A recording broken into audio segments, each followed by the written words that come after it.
What happens when two of the most recognizable voices in American media sit down for what was supposed to be a routine interview, only for it to erupt into one of the most explosive confrontations ever captured on live television? From the very first moments, the tension was undeniable. What unfolded inside that studio left even the most seasoned crew members stunned into silence. But before we dive into this remarkable exchange, don't forget to hit subscribe and let me know in the comments what you think about heated political interviews. Your engagement helps us bring you more stories just like this. Inside the ABC News studio, anticipation was thick. George Stephanopoulos had conducted thousands of interviews over his career. Yet on this particular afternoon, there was an energy in the room, an almost electric charge, that told everyone this wouldn't be just another broadcast. The lighting team made their final tweaks. Sound engineers checked and rechecked their levels. Production assistants hurried across the floor with quiet urgency. Everything was in place. Everything was perfect. Then, right on cue, Donald Trump arrived. His entourage streamed in behind him like a procession. Dressed in his trademark navy suit and bold red tie, every detail, from his polished shoes to his immaculately styled hair, seemed deliberately set for the cameras. As Trump took his seat across from Stephanopoulos, the energy spiked. "Good to see you again, Mr. Trump," Stephanopoulos said smoothly, rifling through his notes. "George, always a pleasure," Trump replied, though his tone carried an edge that hinted this might be anything but pleasant. The interview began on steady ground. Questions about policy, recent developments, the usual. Trump answered with his characteristic confidence, speaking past Stephanopoulos and directly into the lens, as though addressing America itself. But beneath the polished exchanges, tension gathered like storm clouds. "Let's talk about your recent statements regarding the electoral process," Stephanopoulos pressed, leaning in. "You've made strong claims about election integrity." Trump's posture shifted. His hands gripped the arms of his chair. "I've made factual statements, George. The American people deserve the truth about what happened. But multiple courts, including judges you appointed, rejected these claims. How do you reconcile that with your continued assertions?" The temperature in the studio seemed to drop. Trump's jaw tightened. Those courts never looked at the evidence. They dismissed cases on technicalities, not on merit. There's a big difference, and I think you know that. Stephanopoulos stayed firm, his voice calm but sharpening. The evidence was reviewed in case after case.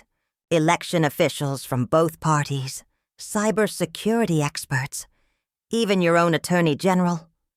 "My own attorney general," Trump cut in, his voice rising. "Bill Barr was a disappointment. He didn't want to fight. He wanted to protect his reputation, not the country." The cameras caught every flicker of expression, every shift in tone. Even the crew exchanged uneasy glances. This was no longer standard political theater. Something more was taking shape, but it wasn't just Barr. Stephanopoulos pressed.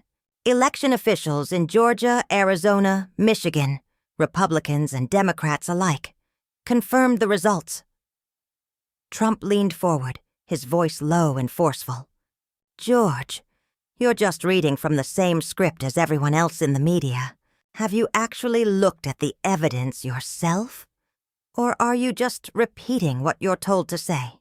The question hung like a gauntlet thrown. "I've looked at the evidence, Mr. Trump," Stephanopoulos shot back. "I've read the filings, the audits, the statements. And what I've seen are minor irregularities, nothing that would change the outcome." Trump's eyes narrowed. His words came like hammer blows. "Minor irregularities? George, we're talking about the foundation of our democracy. We're talking about whether Americans can trust their elections." The intensity in his voice rose with every sentence, until it was clear. This wasn't just an interview anymore. It was a defining moment, a moment destined to be replayed, dissected and debated for years to come. And as Stephanopoulos fired back, he framed the clash with one final line. The foundation of our democracy is the peaceful transfer of power. Stephanopoulos replied, his voice steady but firm. It's the acceptance of legitimate election results, even when we don't like the outcome. Legitimate, Trump repeated slowly, the word rolling off his tongue with weight and implication. That's the key word right there, George. Legitimate. The studio lights seemed to burn hotter. The air thickened. Everyone in the room knew they were watching history unfold. An exchange destined to echo far beyond that studio. The word lingered like a challenge. And Stephanopoulos, sensing the moment, leaned in. Let me ask you directly, then. Do you believe Joe Biden is the legitimately elected president of the United States? The question sliced through the room like a blade. Trump's face hardened. For a beat, the only sound was the faint hum of the cameras. The crew held their breath. Joe Biden is sitting in the White House, Trump said carefully. That's a fact. That's not what I asked, Stephanopoulos pressed. I asked if you believe he was legitimately elected. Trump shifted in his chair, shoulders tightening. George, you're asking me to bless a process I believe was fundamentally flawed. I'm asking you a simple yes or no, Stephanopoulos insisted. Nothing about this is simple, George. And you know it. Trump's voice rose, no longer measured but laced with raw emotion. You sit here with your notes and your prepared questions. Acting like this is just another interview. But it's not, is it? Stephanopoulos felt the shift. Control slipping, the atmosphere sharpening. What do you mean by that? He asked. I mean, you didn't invite me here for an honest conversation. Trump shot back. You brought me here hoping I'd slip, hoping I'd give you your headline. You want your gotcha moment, don't you, George? The words landed like a punch. Few guests had ever called out Stephanopoulos so directly. On his own show, with cameras rolling. I invited you here to give honest answers to questions millions of Americans are still asking, Stephanopoulos said, keeping his tone professional though his composure was under strain. Honest questions? Trump echoed with bitter irony. There's that word again. Legitimate. Honest. Let me ask you something, George. Do you think it was legitimate for social media companies to bury the Hunter Biden laptop story weeks before the election? The tables had turned. Trump was the one asking questions now. And Stephanopoulos was on the defensive. Social media companies make their own moderation decisions, Stephanopoulos answered carefully. That's not an answer, Trump shot back. That's a dodge. Did it influence the election? I think voters had access to more than enough information to make an informed decision, Stephanopoulos replied. Trump leaned back, a faint smile tugging at the corners of his mouth. You're dancing around the question, George. Just like a politician. And here I thought you were supposed to be a journalist. The jab cut clean. Stephanopoulos felt the sting. His credibility, his role, his pride being tested in his own studio. I am a journalist, Mr. Trump, he said, voice tightening. And as a journalist, I deal in facts, not speculation, not conspiracy theories. Conspiracy theories? Trump snapped, his volume climbing. George, are you calling me a conspiracy theorist? The studio seemed to shrink. Crew members traded uneasy glances. The director gestured sharply. Keep the cameras rolling. I'm saying, Stephanopoulos countered, that multiple investigations, audits and court rulings have found no evidence of fraud on the scale you claim. And I'm saying that's not true. Trump's fist came down hard on the armrest. Crack, the sound echoing through the studio. You just keep repeating the same talking points, George. You're not thinking for yourself. I'm reporting verified information from credible sources, Stephanopoulos shot back. Credible sources, Trump sneered, his voice dripping with disdain. The same sources that swore Russia collusion was real for 3 years. The same sources that called the Hunter Biden laptop Russian disinformation. And now you expect the American people to just take their word as gospel? Each line landed like a hammer blow, forcing Stephanopoulos to defend not just this interview, but his profession itself. Those are separate issues, Stephanopoulos said firmly. Separate evidence, separate investigations. But the momentum had shifted. Trump had seized the offense, and the interview was no longer following anyone's script. Stephanopoulos replied, but this time his voice carried less of the crisp confidence it had earlier. No, George. Trump snapped back before he could continue. They're not separate. They're all part of the same pattern, the same bias, the same willingness to believe anything that fits your narrative. It wasn't policy anymore. It wasn't politics.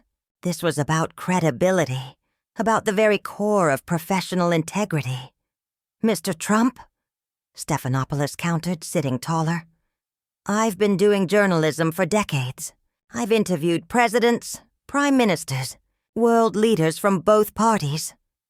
And how many of them? Trump cut in, leaning forward like a predator. Told you what you wanted to hear, instead of what you needed to hear? The question froze Stephanopoulos for a split second. It wasn't just a jab. It was philosophical. It was personal. I ask tough questions of everyone, he said firmly. Do you? Do you really? Trump pressed, his voice gaining momentum. When was the last time you asked Joe Biden something that made him uncomfortable? When was the last time you challenged Kamala Harris on anything that mattered? His confidence was snowballing now, each line louder, sharper, harder to parry. That's the problem with journalism today. You think you're fair. You think you're objective. But your blind spots are so big you could drive a truck through them. The sting was real. It carried just enough truth to wound. Stephanopoulos could feel his grip loosening, his authority slipping with each unanswered shot. But his instincts kicked in. Straightening in his chair, he locked eyes with Trump one more time. Mr. Trump, with all due respect, you're deflecting. We can debate the media all day, but the core question remains. Do you accept the results of the election? Trump's expression hardened into fury. George, I've been sitting here for 20 minutes, listening to you lecture me about results, about democracy, about legitimacy, but you haven't once acknowledged that millions of Americans have legitimate concerns. Concerns based on what evidence? Stephanopoulos pressed. There you go again. Trump exploded, his voice filling the studio. Evidence, evidence, evidence. You sound like a broken record, George. He jabbed a finger toward the cameras. You want evidence? How about Pennsylvania changing election laws without the legislature? How about signature verification suspended in multiple states? Courts ruled on those issues. Stephanopoulos fired back. Courts that were too scared to actually hear the cases. Trump roared, now standing, gesturing wildly. They dismissed everything on standing, on timing, on technicalities. They never looked at the substance, because they were terrified of the political consequences. Stephanopoulos glanced at his crew. Faces were tight, nervous. The control room gesturing frantically. Keep rolling. Mr. Trump, he said carefully, you're making very serious accusations about the judiciary. I'm telling the truth about the judiciary, Trump snapped. Judges, including ones I appointed, care more about what the Washington Post says than about justice. That's a cynical view of American institutions, Stephanopoulos countered. Cynical? Trump leaned forward across the table, his voice dropping into something cold and dangerous. You want to know what's cynical, George? Pretending that a guy who campaigned from his basement, who could barely fill a high school gym, somehow got more votes than Barack Obama. Voter turnout was historically high across the board, Stephanopoulos said, his voice clipped. Yeah, historically high, Trump shot back. Historically convenient for Joe Biden. His sarcasm landed like a knife. Every single swing state had those magical midnight vote dumps. All of them heavily for Biden. But sure, George, just another coincidence. Election officials have explained the counting process, Election officials! Trump cut him off, spitting the words with mockery. The same ones who blocked poll watchers. The same ones who shut down signature verification. Spare me. Stephanopoulos tightened his grip on his notes. He was trying to hold back a flood with nothing but words. Mr. Trump, these claims have been investigated thoroughly. Investigated by whom? Trump thundered, pacing now, towering over his chair. By the same people who had everything to lose if Biden lost? Come on, George. You're smarter than this. You know how power protects itself. I know how evidence works. Stephanopoulos snapped back, voice raised for the first time. I know how facts work. Trump stopped pacing, turned, and with a glare that locked Stephanopoulos in place, he answered, Facts? Or the version of facts your media friends approve of? The silence that followed was electric. The entire studio seemed to hold its breath, waiting to see who would break first. Trump spun around to face him directly. Here's a fact for you, George. You and your colleagues in the media decided who won this election before a single vote was counted. You decided Trump had to go, no matter what the American people actually wanted. The accusation hung in the air like smoke, heavy and suffocating. Stephanopoulos felt his professional objectivity being attacked in the most public way possible. That's absolutely not true, he replied, though his voice betrayed the strain. Isn't it? Tell me, George, did you want me to win? The question landed like a hammer. Simple. Devastating. Stephanopoulos froze, caught between honesty and the appearance of neutrality. My personal preferences are irrelevant. That's not what I asked you. Did you want me to win? The silence dragged on, every second amplified by the cameras still rolling. Stephanopoulos tried to hold his composure. I don't root for candidates, Mr. Trump. I report on them. You're still not answering the question. It's a simple yes or no, George. Did you want Donald Trump to win re-election? Trump stepped closer to the desk, his shadow seeming to swallow the space. Come on, George. Be honest for once. Did you want me to win? I wanted a fair election and accurate reporting of the results. There it is. Trump pointed directly at him. You can't even say it. You can't even pretend to be objective. You wanted me gone, just like the rest of your colleagues. That's not journalism, Mr. Trump. That's not how this works. That's exactly how this works. You all decided I was unfit, illegitimate, dangerous, whatever word you wanted, and then you spent 4 years trying to prove it. Stephanopoulos finally stood, frustration spilling over. We reported the news, Mr. Trump. We covered your administration fairly. Fairly? Trump laughed, cold and humorless. George, you people treated me like a criminal from day one. Every story was negative. Every report was skeptical. Every interview was a prosecution. Maybe that says more about the administration than the coverage. The words slipped out before Stephanopoulos could stop them. He knew instantly he had crossed a line. Trump's face went still. There it is, George. There's your real opinion. Thank you for finally being honest. Mr. Trump, I didn't mean... No, you meant exactly that. You think I was a criminal. You think I deserved the treatment I got. You think American voters were wrong to elect me in the first place. Trump ripped his microphone from his lapel, his movements sharp with anger. This isn't an interview, George. This is a hit job. This is exactly the kind of biased, dishonest journalism that's destroying this country. Mr. Trump, please sit down. We can continue this conversation. No, we can't. Trump rose to his feet, his voice carrying across the studio. Because you're not interested in a conversation. You're interested in sound bites. You're interested in making me look bad. He turned toward the cameras, addressing the audience directly. This is what passes for journalism today, folks. Ambush interviews designed to embarrass and humiliate. No wonder trust in media is at an all-time low. Mr. Trump, please. But he was already moving toward the exit, his entourage scrambling to keep pace. I'm done with this, George. I'm done pretending you people are interested in the truth. The studio fell into stunned silence as Trump stormed through the exit doors, leaving Stephanopoulos standing alone at his desk. the cameras still rolling, capturing one of the most explosive interview endings in television history. What did you think of this incredible confrontation? Was Stephanopoulos right to press so hard?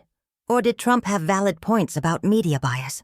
Drop your thoughts in the comments below, and make sure to subscribe for more explosive stories like this one. The debate continues, and your voice matters in this ongoing conversation about politics, media, and truth in America.